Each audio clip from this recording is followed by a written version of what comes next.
Salah satu juga yang buat aku tertarik apply di Layana sih. Iya. Karena marketingnya cukup gacor ya.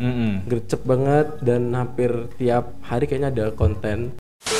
Jadikan tempat ini tempat belajar. Ambil segala macam ilmu yang ada. Layana ID, digitalisasi industri. Selamat pagi, siang, malam buat teman-teman Layana. Jadi pada episode kali ini kita akan ngebahas soal dunia karir dengan Mas Anggit. Iya. Oke Mas Anggit, aku kan sebagai karyawan baru nih di Layana. Paling baru ya. Baru banget. Baru anak banget. fresh. Oke, soal dunia karir ya, aku pengen tanya sebenarnya kalau di Layana itu gimana sih secara timnya sendiri? Udah ada berapa orang? Terus awal berdirinya mungkin? Ya. Oke. Di Layana sendiri timnya kan sebenarnya mungkin 30-an. 30-an. Tapi yang menjabat sebagai apa itu kan masing-masing. Kita programmer ada berapa, kemudian desainer juga ada beberapa gitu kan. Jadi kalau di kita itu selalu mengedepankan teammate. Oke. Satu posisi itu harus punya teammate-nya masing-masing. Nah, si Zar itu teammate-nya adalah Hendra. Yeah. Si Haryo teammate-nya adalah Dito. Kemudian si Indo teammate-nya ada Zen, Naufal gitu kan. Oke. Terus si backend banyak banget backend. Oh ya, si Chris, IE kan. Chris itu ada Chris sama Ria. Jadi semua lini posisi itu ada teammate-nya. Nah, Anggit teammate-nya Gak ada Mas. ya gitu. Jadi sendirian aja nih. Tapi next akan mau tambah berarti nih. Iyalah. Buat cari lawan. Iyalah. Jadi buat teman-teman yang suka berpikir ya, suka critical thinking, masalah bisnis, masalah IT, masalah desain, dia harus menguasai semuanya. Itu bisa hubungi kita. Oke. Lagi buka lowongan trainer. Siap. Oke, buat tim lagi nih Mas, aku pengen tanya. Jadi sebenarnya kalau di Layana itu awal timnya berapa, terus dibandingkan dengan sekarang itu ada berapa? Kalau dulu ya, saya masuk di Layana itu sebenarnya sudah generasi kedua mungkin ya, karena kita berdiri 2016, saya masuk 2017. Oke. Itu awalnya ya sekitar 3-4 orang lah, sampai 5 mungkin. Sedikit itu. Iya. Dan nggak punya proyek. Oke. Dulu kita itu spesialis produk sebenarnya. Jadi kita membuat produk, kemudian produk itu dijual secara SaaS gitu. Jadi secara monthly kita dapat revenue dari produk yang kita jual begitu. Dulu itu ada sekolah Budi Mulia, kemudian sekolah swasta lain yang ada di sini, itu kita jual aplikasi untuk company profile mereka. Oke. Ada beberapa juga bisnis juga member app-nya kita yang bikinin gitu. Tapi semakin kesini tantangannya kan semakin gede ya.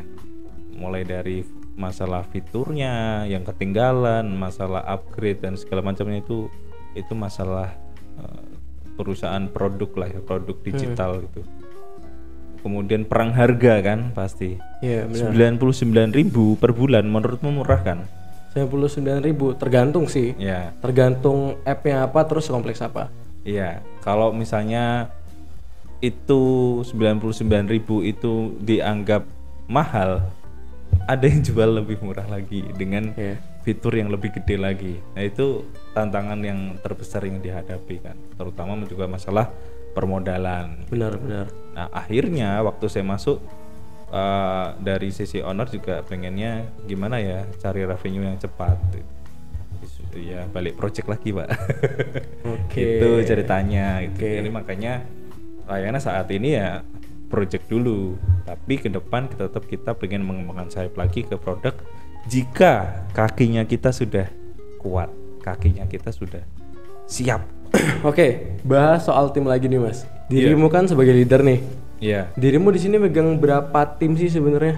Berapa tim yang kita Iya. pegang ya? Yang di bawah saya langsung kan berarti dari satu analis, Mas Rafli, yang kedua para PM Mas Haryo sama Mas Tito, terus yang ketiga anak-anak QA, yang keempat itu desainer. Oke. Nah, aku sebagai desainer dari perusahaan yang bisa dibilang track recordnya hampir sama. Iya. Terus aku pengen nanya lagi nih. Jadi dari pengalaman sebelumnya itu kan timnya bisa dibilang mungkin secara ketambahan satu lagi. Apa tuh? Anak-anak sosmed. Oh ya, oke. Anak-anak digital. Anak-anak sosmed, anak-anak konten. Iya. Nah, itu salah satu juga yang buat aku tertarik apply di Layana sih. Iya. Karena marketingnya cukup gacor ya, gercep banget dan hampir tiap hari kayaknya ada konten. Nah, aku tahu dari situ. Jadi sebagai seorang pencari kerja, biasanya kalau pribadi nyari dari Instagram dulu. Instagram terus TikTok. Kalau misalkan mereka ada konten yang uploadnya sering, itu jadi suatu bahan tolak ukur kayak oke, berarti ini tuh memang jalan. Gitu. Karena ada beberapa perusahaan yang aku lihat kayak mereka nguploadnya sesekali doang, kadang setahun sekali, kadang malah nggak ada upload. Dan itu sebagai seorang pencari kerja itu penting sih. Nah, aku pengen nanya soal itu, Mas. Kenapa di sini itu marketing dan lain-lain kayak konten itu merupakan hal yang penting? Padahal secara secara tim layanan itu kan project base gitu loh, bukan sebuah produk yang dedicated terhadap suatu produk doang yang nggak akan ganti-ganti gitu loh. Kenapa marketing jadi hal yang penting? Kalau dari sisi brandingnya ke arah tim ya, ke arah karir ya, bukan ke arah jualannya ya. Tapi kalau ke arah karir, teman-teman kita pasti ke depan pengen nyari programmer, pengen nyari desain, itu Instagram kita memang kita set untuk target market untuk building community.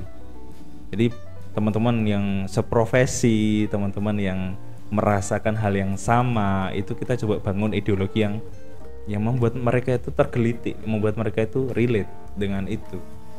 Makanya hampir semua karyawan-karyawan baru setelah kita setup konten seperti itu pasti ngelihat konten dulu baru ngelamar. Benar. Contohnya Indo.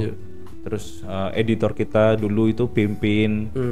Itu semua itu melihat sosmed kita baru dia yakin bahwa ini kantor seru gitu. Gitu sih. Nah, kalau dari sisi bisnisnya, sisi jualannya, nah itu kita bahas di next episode. Oke, siap. Oke, aku pengen tanya lagi soal tim. Aku sebagai seorang karyawan baru ini sebenarnya bingung.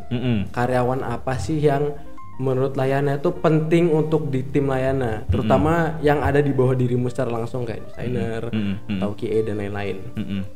Syarat menjadi karyawan Layana itu harus bisa apa aja. Ya itu pasti bullshit sih, dalam arti orang yang pengen kerja kan pengennya work life balance. Betul. Kerjaannya jelas. Tidak diusik sana sini. Benar. Itu harapan semua pekerja sih. Kita juga sangat sadar, sangat memahami apa yang dimaui kan, karena juga kita juga sendiri pernah jadi karyawan entry level juga gitu. Nah, harapan perusahaan pasti kepengen karyawan itu berimpact. Harapannya karyawan kepengen dia itu bertumbuh secara karir dan finansial pasti. Benar kan? Betul. Nah, maka dari itu kan kita harus ngambil jalan 50-50. Bagaimana membantu perusahaan tetap tumbuh, bagaimana membantu karir teman-teman tetap naik. Dan bahkan kita ketika teman-teman resign dan mendapatkan pekerjaan yang lebih baik, kita adakan seremoni untuk mendukung dia bekerja di tempat baru. Seasik itu loh.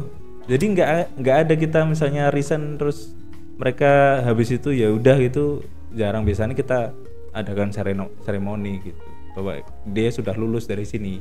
Jadi jadikan tempat ini tempat belajar, ambil segala macam ilmu yang ada. Dirimu pasti merasakan baru beberapa bulan di sini pasti banyak ilmu kan yang diambil di sini kan. Nah itu tuh manfaatkan. Ke depan ketika dapat lamaran pekerjaan yang lebih baik, ya ambil. Itu satu value yang naik dari dirimu. Apa yang kamu ini kita ambil kata-kata dari mantan karyawan kita juga yang Aduh, legend ini, Mas berat. Abdi desainer ya. Apa yang kamu tanam besok itu akan kamu tuai. Di apa yang kamu rasakan di sini, apa yang kamu tularkan di sini, apa yang kamu belajar di sini, itu besok akan kepake di perusahaan lain. Oke. Bisa jadi tetap di sini dengan job desk yang lain atau naik level. Oke. Kan gitu. Kayak misalnya kita ambil contoh yang paling dekat dari kita, Mas Haryo itu dulu masuk sini itu magang. Awalnya Magang, anak Amikom kan, Amikomania kan, Amikomania. kampus Berdasi. Nah, Mas Haryo itu magang. Habis itu dia kerja di tempat lain selama 2 tahun atau 1 tahun, aku lupa. Habis itu balik lagi ngubungin, Pak layanan ada lowongan, ada, masuk aja. Waktu itu dia ngelamar back end, kita terima back end. Selang beberapa bulan, ini anak potensinya pesat banget. Akhirnya tak tawari opportunity, gimana kalau jadi PM. Berarti langsung jadi PM dari back end. Itu salah satu contoh. Jadi setelah belajar di sini pun pasti punya impact. Tidak memungkiri bahwa kita bisa mengambil karir yang lebih besar di luar sana, tapi kita juga bisa loh berkarir di sini juga. Karena sebenarnya di layanan posisi yang kosong itu masih banyak sekali, masih banyak banget. Dan nggak mungkin selamanya aku di sini juga toh. Pasti aku juga akan digantikan. Kamu juga pasti akan digantikan oleh orang yang baru. Hendra pun pasti akan digantikan oleh orang yang baru. Jadi orang-orang yang di sini yang posisinya saat ini masih di entry level, besok pasti akan naik. Apakah hanya project manager aja yang posisi yang paling misalnya paling menarik? Enggak juga. Analis pasti menarik juga. Kemudian menjadi senior pun di level yang kita kuasai itu pun hal yang menarik juga. Nggak harus jadi seorang manajer, tapi melangkah karir yang sesuai sesuai tangganya lah. Jangan langsung jadi wakil presiden gitu kan. Terlalu berat sih itu. Tapi biasanya kalau jadi wakil banyak nganggurnya. Next. Oke, bahas lagi soal karir. Aku kan karyawan baru. Terus aku masuk di sini dan aku melihat secara workflow itu cukup bebas dan bisa dikatakan sangat bebas ya. Sampai kerja bisa di mana aja. Kadang ngantor juga kalau memang lagi kondisinya nggak enak badan boleh WFH, boleh hybrid, walaupun sistem kita hybrid, tapi kayak hybrid bisa kapan aja. Itu kenapa Layanan berani memberi kebebasan terhadap karyawan dari sisi itu. Padahal kalau kita bilang kayak menekan karyawan itu adalah hal yang penting buat perusahaan kita gitu. Gitu Mas, gimana? Ya, kenapa kita hybrid ya?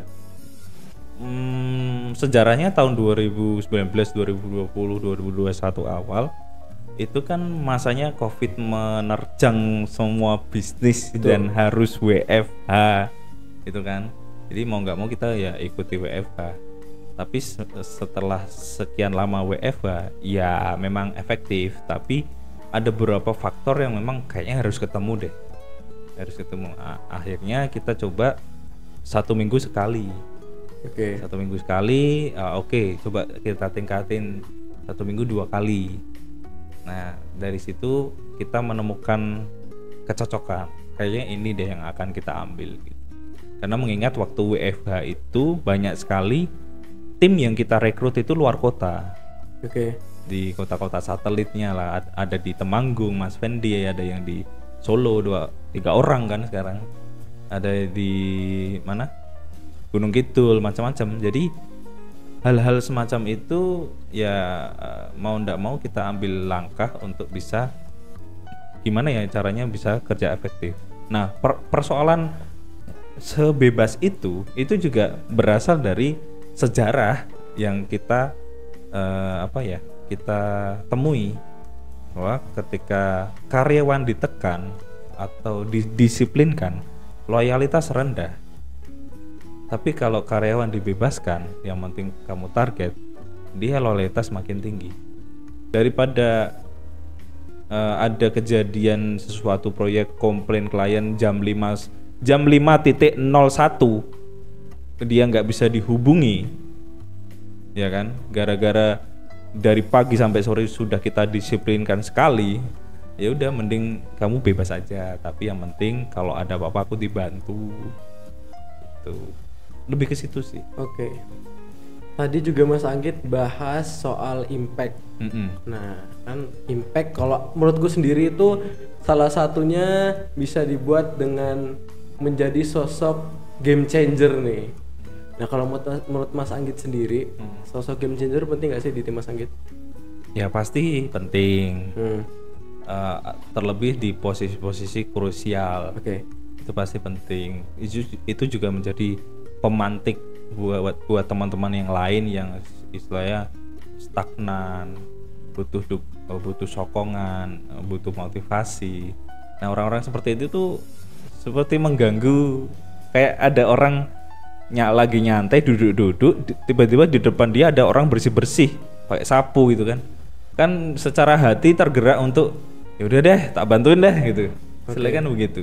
Nah, kadang butuh orang-orang seperti itu juga. Nah, dengan karakter-karakter tim kita yang ada seperti itu kan sebenarnya sudah bisa dilihat. Nah, itu yang sebenarnya kita ingin dukung. Tapi ada beberapa teman-teman yang mungkin kebalikannya. Tapi ya itu kembali lagi ke masing-masing individu. Tapi dinamika dalam tim itu perlu. Nggak mungkin kan satu tim itu semuanya sama. Benar. Masa pasif semua. Apalagi programmer, desainer kan introvert semua. Ya bisa. Siapa yang introvert dari di antara kita? Nggak ada sih kayaknya. Ada satu dong. Siapa? Indonesia. Wah, itu sangat ekstrovert sekali ya kayaknya. Iya. Oke, kebanyakan tim teknis itu memang sangat-sangat introvert, pasif dan segala macam. Jadi hal-hal semacam itu kita perlu tumbuhkan. Dan makanya kan kita mengadakan beberapa acara, mungkin belum merasakan, tapi kita sering banget ngadain acara. Jadi itu untuk melatih mereka juga bisa loh berkontribusi, mereka bisa loh berpartisipasi. Itu perlu juga. Karena dulu itu sampingan ya, sebelahan gitu, WA-an. Mas ini ada error. Mas ini error di sini. Mas ini apimu salah. Takut menyinggung apa gimana sih? Sampai sebelahan WA-an kayak gitu. Ya introvert itu anak-anak bagaimana sih? Ya untungnya kan sekarang ada sosok-sosok yang menjadi pemecah lah ya. Ya kayak Mas Haryo, Mas Dito, Mas Indo, itu tuh pemecah suasana, pemecah energi-energi negatif itu supaya pergi. Walaupun Indo juga negatif itu. Bisa. Tapi kayaknya nggak senegatif itu sih. Cuma harus kasih makan aja memang. Iya. Layanan ID, digitalisasi industri.